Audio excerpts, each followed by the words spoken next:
kita ini selama ini terlalu banyak kasih ke BUMN. Tapi Presiden sudah perintahkan supaya diberikan ke swasta. Ada hantu. Ada hantu berdasi dan hantu tidak berdasi. Mereka ini seperti angin, dapat dirasakan, nggak bisa dipegang. Mereka kan tidak kelihatan tapi punya power. BKPM bisa apa?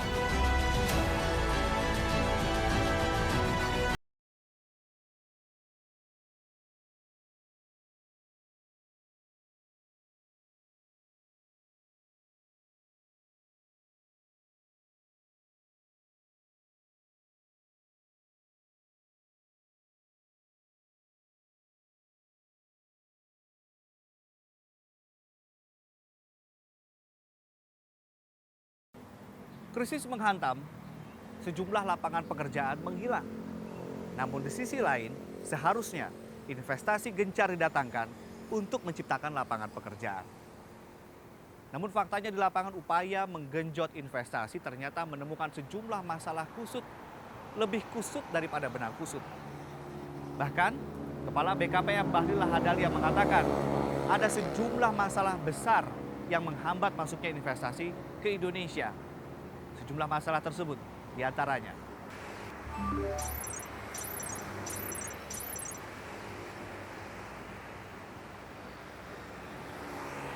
Selain sejumlah masalah tersebut, Indonesia masih menghadapi sebuah masalah besar, yakni penanganan COVID-19. Sebuah masalah yang sangat disoroti oleh investor, karena tentu saja ini sangat berpengaruh terhadap trust mereka untuk berinvestasi. Di tengah upaya kita memerangi COVID-19 di tanah air, ternyata kita masih harus bergelut dengan masalah-masalah klasik.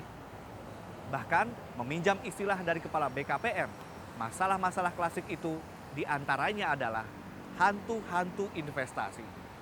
Sejauh mana realisasi investasi di tahun 2020? Kami memiliki datanya dari BKPM. Data berikut ini menunjukkan realisasi investasi di kuartal kedua pada tahun 2019. Bagaimana dengan kuartal kedua di tahun 2020? Ini adalah data realisasi investasi di kuartal kedua tahun 2020.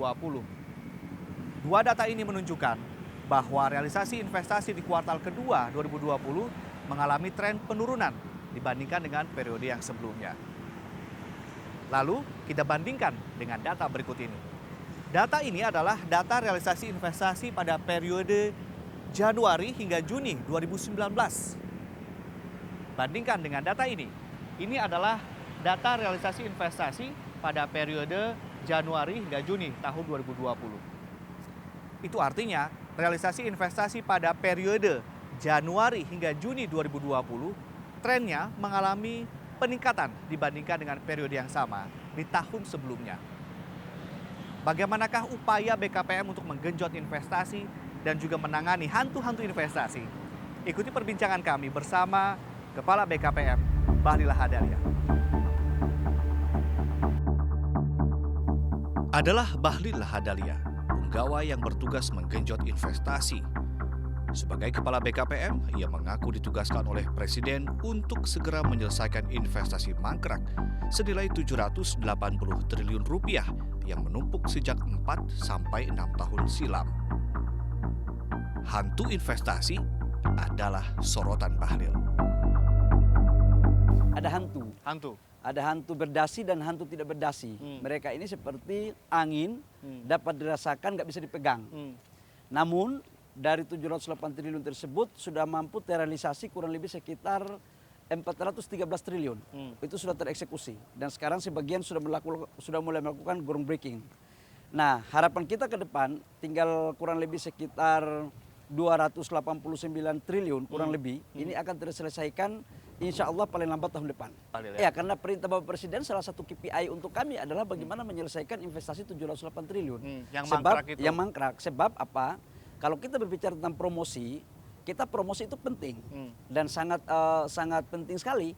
Namun kalau kita sudah promosi, yang ada di depan mata nggak kita selesaiin, bagaimana jadinya? Nanti akan menjadi pukulan balik bahwa kesan investor kepada negara kita, asiknya kita promosi, asiknya menyerang, tapi dalam negeri sendiri kita tidak selesaikan. bertahan dan menyerang. Dalam arti kata menyelesaikan yang ada dan mencari yang dari luar. Peluang dari luar gitu ya. Ya. Pak Bahlil, ini soal hantu investasi ini menarik sekali istilah hantu investasi ini, apalagi tadi ditambahkan ada yang berdasi, ada yang tidak berdasi. Mereka kan tidak kelihatan tapi punya power. Ya. BKPM bisa apa, Pak Bahlil, untuk ngurusin ini? Tidak ada satupun institusi negara yang bisa mendeteksi secara regulasi untuk mengurus mereka ini. Yang bisa mengetahui itu hanyalah orang-orang yang pernah jadi hantu atau belajar ilmu hantu itu. Bagi pengusaha itu tidak ada masalah yang tidak bisa diselesaikan. Semua itu harus ada solusi dan cara harus ditemukan. Tadi kalau strategi dan juga cara dari BKPM untuk kemudian membereskan hantu-hantu yang nggak kelihatan tapi punya power. Ini banyak loh cerita teman-teman swasta, investor swasta begitu dihambat, kemudian diintimidasi. Ini strateginya apa dari BKPM? Kami bentuk tim dan langsung dikawal satu persatu. Jadi kami datangin pengusahanya dari investasi mangkrak contoh, kami datang tanyain apa masalah kalian. Ayo bikin tim dengan BKPM, BKPM datangnya satu-satu. Jadi metodenya tidak memakai pendekatan birokrasi. Metodenya pendekatan perkawanan, pendekatan entrepreneur. Jadi intinya kan win-win sebenarnya. Jadi di situ yang kami mulai buka. Banyak kalangan swasta yang tidak hanya merasa sulit dan dipersulit dalam berhadapan dengan perizinan, bahkan mendapatkan intimidasi dan kriminalisasi. Berlahan-lahan ini kita harus selesaikan. Saya tidak menaifkan itu, bahwa itu memang ada, yes. Tapi saya baru 1 tahun kan, Oktober tanggal 23 Oktober besok baru 1 tahun di pemerintahan. Ya. Jadi insya Allah berlahan-lahan kita mulai melakukan perubahan. Memang membangun persepsi itu harus dengan tindakan, tidak bisa hanya dengan wacana. Tidak bisa hanya dengan slogan. Kerja nyata itu akan mendapatkan satu pengalaman baru yang akan dirasakan oleh orang terhadap dampak positif dari keterlibatan BKPM dalam menyelesaikan masalah mereka. Peta jalan dari BKPM ke depan, apa yang ingin dilakukan untuk investasi khususnya di Indonesia terkait khusus dengan penanganan hantu-hantu investasi yang berdasi maupun juga yang tidak berdasi? Yang pertama, Undang-Undang Cipta Lapangan Kerja adalah instrumen untuk memulai awal agar meminimalisir tidak terjadinya hantu-hantu itu. Undang-Undang Cipta Lapangan Kerja ini sangat penting untuk meminimalisir. Karena hantu itu terjadi kan banyaknya birokrasi, banyaknya jara. Ya. Itu satu. Yang kedua, saya punya keyakinan realisasi investasi di tahun 2020 awalnya kan 886 triliun, kemudian kita revisi menjadi 817 triliun. Itu insya Allah bisa tercapai. Nah kalau ditanya roadmap apa yang akan dibangun ke depan, arahan Bapak Presiden dalam visi misinya, dalam kebijakan programnya itulah transformasi ekonomi. Sebagai seorang birokrat dan juga pengusaha, ia akan berjuang bersama pengusaha yang ia sebut sebagai pahlawan negara dalam penciptaan lapangan pekerjaan. Ia mengatakan sudah sepatutnya ia yang kini duduk di pemerintahan dan elemen-elemen lainnya hadir secara bersungguh-sungguh menyelesaikan berbagai persoalan yang merusak iklim investasi. Tujuannya tidak lain, menggenjot realisasi investasi, menciptakan sebanyak mungkin lapangan pekerjaan, dan tentu pertumbuhan ekonomi.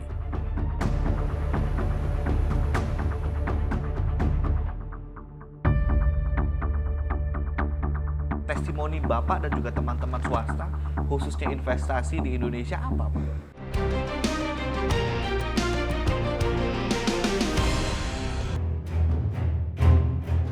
Lalu apa kata swasta terkait hantu investasi? Adalah Widodo Setiadi, Direktur Utama PT Karya Citra Nusantara atau KCN, perusahaan joint venture dengan BUMN yang membangun proyek strategis nasional Pelabuhan Marunda. Pembangunan KCN tersendat hingga menginjak usianya yang ke-8. Widodo menginterpretasikan hantu investasi sebagai pihak-pihak yang selalu melakukan hambatan regulasi yang membuat investasi terhambat. Karena baginya, prinsip pihak swasta hanyalah 3 hal, yakni kecepatan, ketepatan, dan kepastian hukum. Untuk khususnya proyek KCN, sampai hari ini belum bisa kita percepat. Karena sampai hari ini, sampai tahun ke-8 kan masih ada terjadi dispute di pemegang saham. Yang sebetulnya menurut kami dengan adanya waktu itu Pokja 4 sudah memberi rekomendasi, lalu meminta kita berdamai, ini bisa dilakukan percepatan. Cuma kan sayangnya di sini ada perbedaan konsep di pemegang saham. Berapa sih Pak tenaga kerja yang terserap di proyek strategis nasional? Ini saat kan proyek ini sebetulnya proyek hampir sebesar Tanjung Priok. Yang kita bangun itu 5.350 meter panjang dermaga dengan supporting area 100 hektar. Jadi kalau dengan itu cepat selesai, itu tentu ada ribuan tenaga kerja yang terserap. Karena kenapa? Di situ kan ada begitu bisa kapal sandar sekaligus 70 kapal. Ini tergantung besaran kapal. Lalu bisa ada armada logistik yang untuk bongkar muat. Lalu ada juga untuk karyawan yang bekerja dari baik yang di perkapalannya, yang semua saling turunannya, multiplier effect. Multiplier effect. Iya. Dan itu juga mendorong sebetulnya masyarakat sekitar ada lapangan kerja, jadi nggak terlalu jauh karena di situ kan berdekatan dengan misalnya rumah susun Marunda. Nah, ini tinggal bagaimana nanti pemerintah mendorong kita bekerja sama dengan swasta. Bagian-bagian mana yang bisa diserap di sini, tentu disesuaikan dengan level pendidikan. Menanggapi penyelesaian kasus investasi mangkrak yang dilakukan oleh BKPM dan Kementerian Koordinator Kemaritiman dan Investasi, Widodo mengaku investasi mangkrak di sektor pelabuhan belum termasuk dalam daftar penyelesaian. Bapak kan sudah mengalami berbagai macam tadi ketepatan, kecepatan, dan juga masalah kepastian hukum dihadapi juga tiga-tiganya. Testimoni Bapak dan juga teman-teman swasta, khususnya investasi di Indonesia apa Pak? Kami selaku pelaku swasta nasional, lalu dari teman-teman berpendapat dalam beberapa hal kita sebaiknya belum bisa bergabung dengan BUMN. Itu Kenapa? kesimpulan? Iya, kesimpulannya. Kenapa? Lebih baik kita pola kerjasamanya bukan joint venture. Makanya kalau kita lihat sekarang, perusahaan-perusahaan luar negeri masuk Indonesia lebih senang take over, bukan membuat baru. Di dunia perbankan, di banyak sektor demikian. Atau bekerja sama dengan swasta, membeli. Nah, itu akan lebih cepat momentumnya. Itu lebih menguntungkan pihak swasta. Betul. Tapi soal multiplier effect lebih bagus yang mana Pak? Idealnya. Sebetulnya kalau multiplier effect kan harusnya yang join ini. Karena kan pemerintah itu membawa misi agent of development. Dia tahu semua informasi, dia tahu tentang perizinan, perundang-undangan. Ini kan harusnya kalau bisa berkolaborasi, ini akan sangat baik. Nah, bukan saya tadi, ini perlu diperjelas, bukan saya bilang bahwa kita nggak boleh bekerja sama, cuma polanya jangan joint venture. Kalau kita bikin PT, sama-sama pemegang saham, itu menurut saya saat ini masih belum ada contoh yang sukses dengan baik gitu. Citra iklim investasi yang saat ini justru sebetulnya sedang dibangun. Ya, ini mungkin yang bisa menilai adalah terutama pihak-pihak luar, Pak ya. Karena sebetulnya kalau kami mungkin kalau kita meminjam istilah bahwa pemerintah ini kan selalu mencari bagaimana meyakinkan investor baik dari luar maupun dalam negeri. Nah, kalau yang di dalam negeri aja tidak bisa selesai, ini kan akan menjadi catatan bagi orang-orang baik yang dari luar maupun dalam negeri untuk berinvestasi. Nah, ini yang mungkin harus cepat ditangani karena kami pun sebagai swasta lokal tidak mau dicap sebagai penghambat investasi. Karena kita nggak mungkin menjelaskan ke semua orang. Karena kita sendiri pingin bagaimana iklim di dalam negeri ini sebaik mungkin supaya kami bisa berinvestasi dengan baik. Karena kami bagian dari negara, kami ingin juga menunjukkan sebagai warga negara yang mendukung program pemerintah. Dalam kasus mangkraknya investasi di Pelabuhan KCN Marunda, Pemprov DKI Jakarta sebagai salah satu pemegang saham pun meminta kepada Presiden Joko Widodo agar segera melakukan proses groundbreaking bagi PSN yang tersendat hingga 8 tahun ini sebagai upaya perbaikan iklim investasi yang mengusung kecepatan, ketepatan, dan kepastian hukum. Kita ini selama ini terlalu banyak kasih ke BUMN. Tapi Presiden sudah perintahkan supaya diberikan juga ke swasta.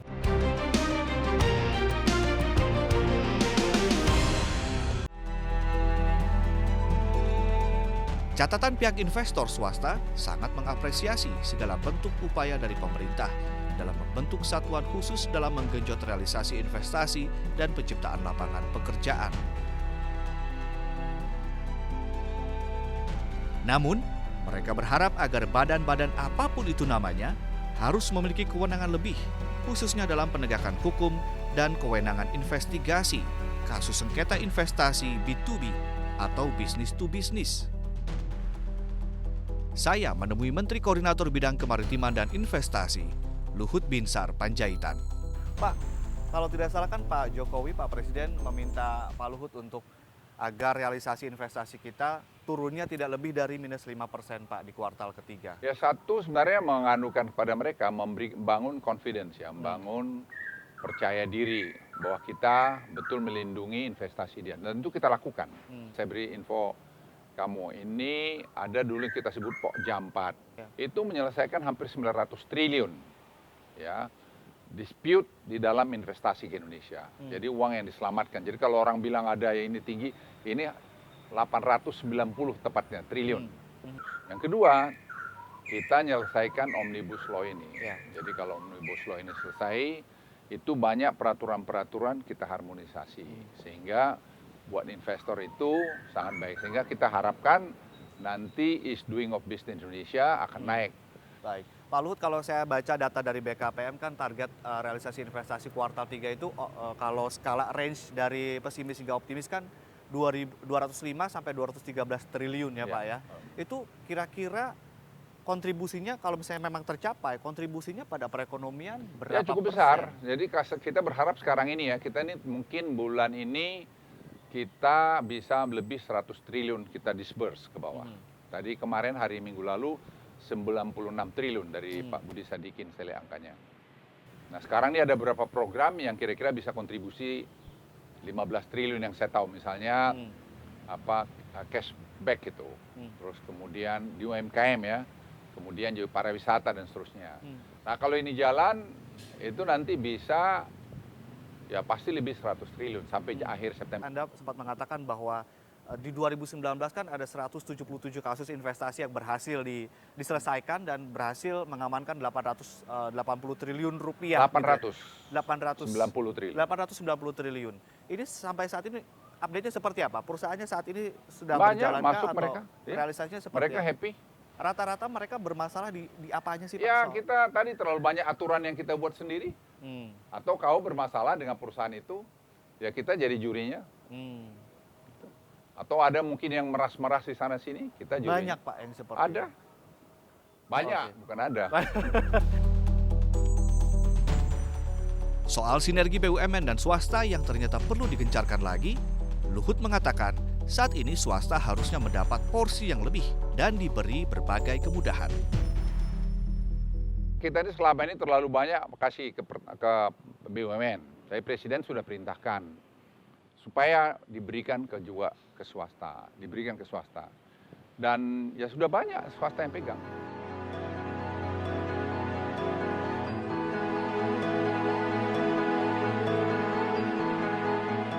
Hantu investasi bisa berbagai macam bentuknya. Mulai dari keruwetan aturan dan tumpang tindih yang membuat investor pusing 7 keliling, kebijakan yang berubah dan serba tidak pasti, dan hantu-hantu yang menunggangi terhambatnya regulasi yang memudahkan semua tahapan investasi. Termasuk COVID-19 yang masih menghantui keputusan berusaha. Pada akhirnya, semua berujung pada trust. Padahal investasi berujung pada penyediaan lapangan pekerjaan. Semua harus paham bahwa inti dari datangnya berkah pekerjaan bagi rakyat adalah kecepatan, ketepatan, dan kepastian hukum. Jangan sampai saat ini boleh, 5 tahun kemudian jadi dilarang. Kalau begitu, siapa yang mau menanamkan modal?